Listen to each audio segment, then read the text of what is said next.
Live from the world's capital markets, here are the financial headlines, brought to you by Legion Academy.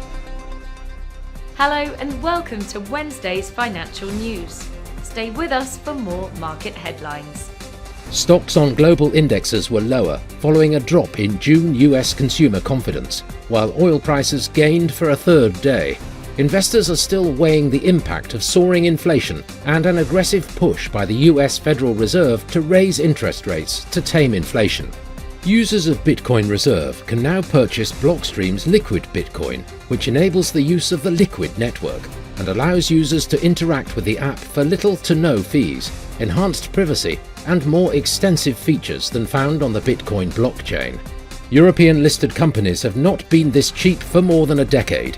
Yet for private equity firms looking to put their cash piles to work, costlier financing and stronger resistance from businesses are complicating deal-making. The Bitcoin dollar pair dove 2.2% in the last session. The ultimate oscillator is giving a negative signal.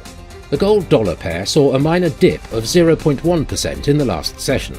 The ROC's negative signal is in line with the overall technical analysis. Nike's stock fell 4.4% in the last session, after rising as much as 5.5% during the session.